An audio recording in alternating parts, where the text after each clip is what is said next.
when people are living in this gap between how they appear to the world and how they really feeling, they don't want to look at this emotion because it is painful. What they'd rather do is distract themselves from all these things in their external environment so they don't have to look. But when that feeling isn't going away, and they can't, after the sports car and after the vacation and after the buying the new things, the new wardrobe, the facelift, whatever, and this feeling keeps returning, this is a time really where they have to look at that emotion. And they have to, as you said, you have to be in the presence of that emotion and ask some fundamental questions. Are these emotions driving my thoughts? How do I think when I feel this way? Now, those thoughts are just old circuits that have been fired and wired in the brain. How do I behave? What do I do? How do I act? What do I say? What comes out of my mouth? Now think about this. If you can observe how you're thinking, notice how you're acting, and pay attention to how you're feeling, the moment you become conscious of what you're unconscious to, it means you're no longer the program. Now you're the consciousness observing the program, and this is when we begin to objectify our subjective selves. And the more we can look at ourselves through the eyes of someone else, the more conscious we can become of that, the less unconscious we're prone to be in our normal life. So the word meditation, the symbol of meditation in the Tibetan language, literally means to become familiar with. So if you're becoming familiar with your unconscious thoughts and making them conscious, you're in a process of meditation. If you're becoming aware of your automatic habits and behaviors, and now you're so aware of them, you would never become unaware of them again. And you look at those emotions that bring you to a lower level, and you're so familiar with your pain and your sorrow and your suffering that you would never allow yourself to live in that emotional state again. This is the moment you're Gandalf on the bridge and you're saying, you may not pass ever again. Now, when you make a decision with such firm intention that the amplitude of that decision carries a level of energy that's greater than the hardwired programs in your brain and the emotional addiction in your body, and your body begins to respond to a new mind, that's the moment the past no longer exists in your body. That's the moment you come out of your resting state, yes, and your body is getting a sampling of the future instead of living by the memory of the past. Now, think about this. How can a person in the deep south of the United States move into a state of religious ecstasy and drink strychnine and have no biological effects? How can the mother who has her child caught under the car make the decision to lift that car up and pull the child out? The mother doesn't say, hey, I had carbohydrates today and I haven't worked out in 2 weeks. She doesn't think like that. The decision is final. And the choice carries an amplitude of energy that becomes an experience that she never forgets. And that's the moment she is no longer her biology. She's no longer her body. She's no longer associated with her identity and her environment, and she is transcendent of time. So in order for us to truly change who we are, we have to begin to come out of our resting state and begin to teach the body emotionally what the future is going to feel like. Now, let me just explain this. So most people say they want abundance, but they really don't want abundance. What they really want is freedom. Some people say they want a new relationship, but they really don't want a new relationship. They want to feel and give love. Some people want success because they want to feel empowerment. They want the mystical moment to feel awe. They want a healing to feel wholeness. Now, they'll wait for the experience to happen to feel that emotion. But that's the Newtonian model of reality, of cause and effect, waiting for something outside of us to change how we feel inside of us. And when we feel better inside of us, we pay attention to whoever or whatever caused that, cause and effect. The quantum model of reality is about causing an effect, which means you have to teach your body emotionally what empowerment feels like before your success. You have to be whole before your healing.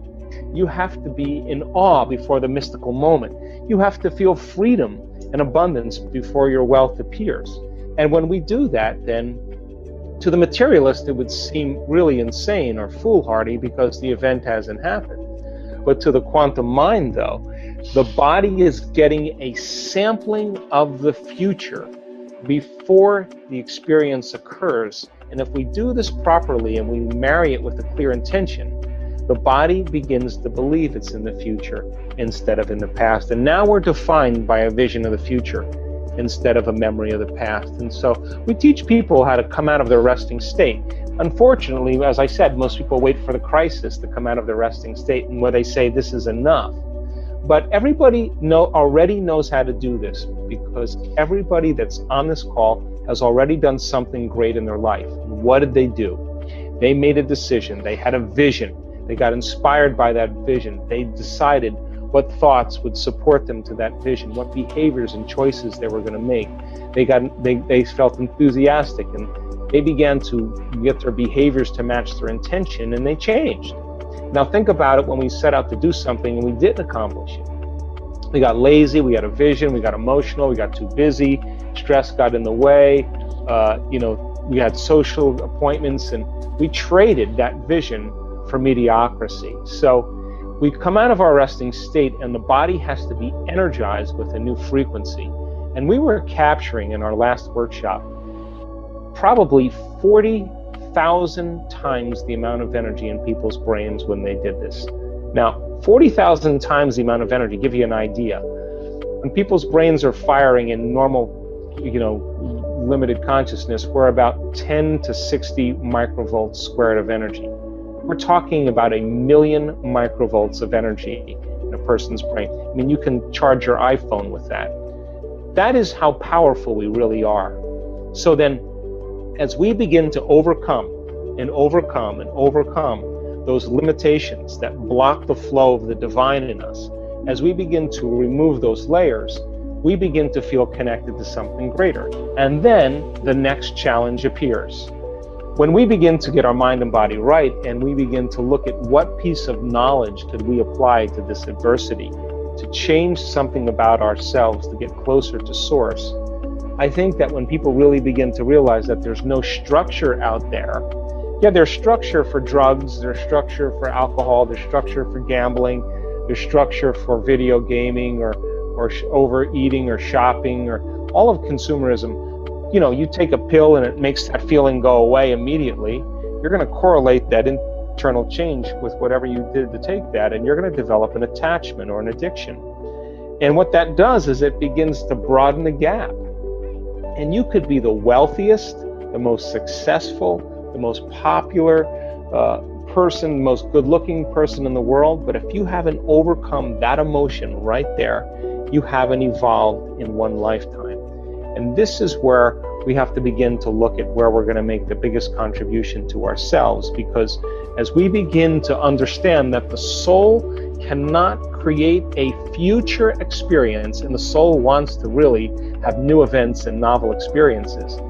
If you're living by the same emotion every single day, and you're anchored emotionally in your past, and your body's been conditioned emotionally to be in the past, then until you overcome that emotion, the soul can't get on with creating anything new, because for the most part, you're bound to a past experience. So when we begin to overcome the emotions, then we're literally pulling our mind out of the past, and that's when we begin to create a new future.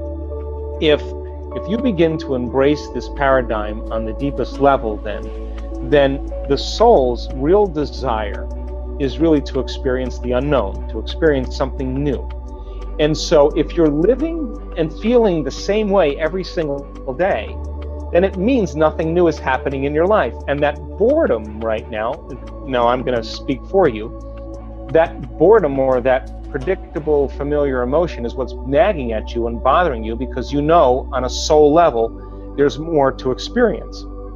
So then, as you begin to look at the old identity, and this is where we get stuck, is that for most people, it's their personal reality that's creating their personality.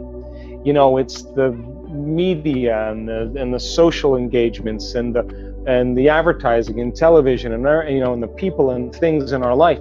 we're reacting to everything known in our life, and by consciously or unconsciously, when we see certain people, we go to certain places, we do certain things at the exact same time, it's the external environment that's controlling how we think and feel.